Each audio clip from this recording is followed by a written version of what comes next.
Hello and welcome to Joy News at 6. The news is live on Joy 99.7 and hits 103.9 FM in Accra, in Kumasi on Love 99.5 FM, and over 30 affiliates across Ghana's 16 regions, including Sankara FM Yendi, Castle FM Cape Coast, Laura FM Laura, and Radio Max Takrade. Get radio, TV, and online content on the myjoyonline.com interactive app for Android and iOS devices. Coming up, Assin North MP elect James Gyakye Quayson pushes for his criminal trial to be put on hold barely 48 hours after winning the polls. We'll tell you why. I have not committed any wrong to worry about what is ahead of in legal terms. No. Also, President Gyakye reaffirms government's commitment to sustain policy initiatives despite economic challenges caused by COVID-19 and Russia's invasion of Ukraine. We've continued to keep the lights on. We've continued to provide free SHS education. We've continued to build new roads and repair old ones. We have business. Power crisis looms as Chamber of Independent Power Producers direct members to cut power supply to the Electricity Company of Ghana on Saturday, 1st July. And on today's edition of Joy News, floods of trauma, my colleague Quayson Shandov takes us to Odoko Waterworks, where residents say they always dread the rainy season like a killer virus. The NPP is complacent here because they believe even if they make a dog contest the seat, it will win. So they are not motivated to initiate any development for us. I am Amiesi Nyamiche Thompson. Details shortly. This morning, Assin North MP elect James Gyakye Quayson will today push for his criminal trial to be pushed on hold barely 48 hours after winning the polls. The High Court last week affirmed its position that the trial would take place on a daily basis starting from July 4. It, however, fixed a hearing for today due to Tuesday's election and Wednesday being a holiday. Mr. Quayson has, through his lawyers, filed processes at the Court of Appeal asking that the court's daily hearing order be set aside. Legal Affairs correspondent Joseph Akable joins me with more. Joseph, we know the main concern before the election was that he needed time to campaign. What has necessitated this move? So the lawyers say that a decision of the court, that is the High Court, violates the constitutional requirements that a person exercising discretion, in this instance prosecutorial discretion, must be fair and candid and not exercise such a power in a biased manner. They say that the court did not consider the constitutional rights of James Quayson when it exercises discretion. Specific reference is made to prejudicial comments allegedly made by the Attorney General, which the court in its ruling said were not relevant to determining how it exercises its power to fix dates for hearing. Thank you, Joseph. Also, Speaker of Parliament Alban Bagbin is meanwhile expected to swear in James Gyakye Quayson into office as MP for Assin North either later today or Friday following his election on Tuesday. Parliamentary Affairs correspondent Quayson reports. The Electoral Commission is expected to forward James Gyakye Quayson's instrument of election to Parliament latest Thursday for the necessary processes to follow. When James Gyakye Quayson is sworn in, it will be the second time he would have taken that oath. This will restore the status quo in Parliament, with both the NPP and the NDC having 137 seats apiece and an independent MP caucusing with the NPP. James Gyakye Quayson says he's not worried about his ongoing prosecution and will continue to represent the interests of Assin North constituents in Parliament. It's the least of my thought. I'm focused on how I can get Assin North developed. The court can take its own course. I mean, as I said earlier, I have not committed any wrong to worry about what is ahead of in legal terms. No. He also says his victory represents justice. The victory belongs to them. The victory belongs to Ghana. And the victory belongs to rule of law, justice. James Gyakye Quayson is expected to be in court on Thursday as well for his criminal trial to continue. Reporting for Joy News, Quayson. Queues have begun building up at some gas outlets in parts of Kumasi and in Koko in the Ashanti and Eastern regions following a nationwide strike by tanker drivers. That's according to LPG Marketers Association, who says some of its members have begun recording shortages. The Roads and Highways Minister is expected to meet the striking drivers today to impress on them to call off their strike action. Until then, Vice President of the LPG Marketers Association, Gabriel Kumi, tells Joy News the strike's impact has begun telling at some stations.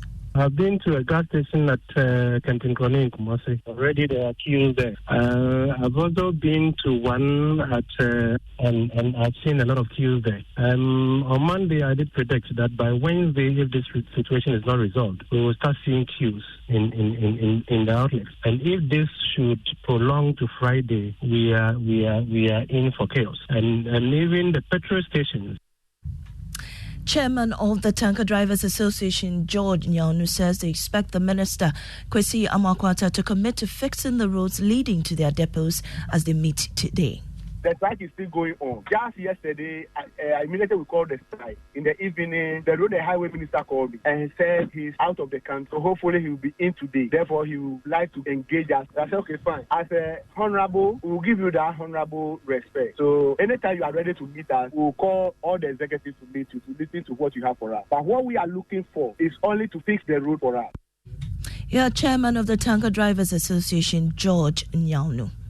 President Akufo-Addo has reaffirmed the government's commitment to sustain key policy initiatives despite economic challenges caused by COVID-19 and Russia's invasion of Ukraine. He indicated that despite these challenges, government has prioritized providing essential services such as consistent power supply, free senior high school education, and infrastructure development. Speaking at the Eid al-Adha celebration, President Akufo-Addo reiterated government's commitment to the successful implementation of its major policies.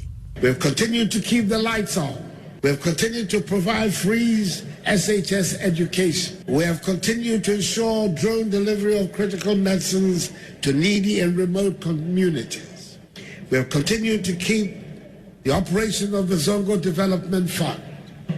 We've continued to build new roads and repair old ones. We've continued with our one district, one factory policy and the program for planting for food and jobs.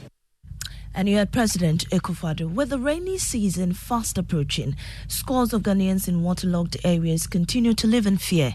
On today's edition of Joy News' Floods of Trauma, my colleague Quayson Shando takes us to Odoko Waterworks, where residents say they dread the rains due to its devastating effects on them. They therefore want government to speedily address the drainage systems in the area to put their fears to rest. Ahaka observed over the years that lack of rapid development in the area and virtually no drainage system forces running water into their homes. She's unable to sleep when it rains and recalls that she packs all her belongings on a table and stands waiting for the rains to end. We always have to scoop out water when it rains. My house was even destroyed, but it's now taking shape. So we plead with the MP to come to our aid. We vote for them, but we see no change.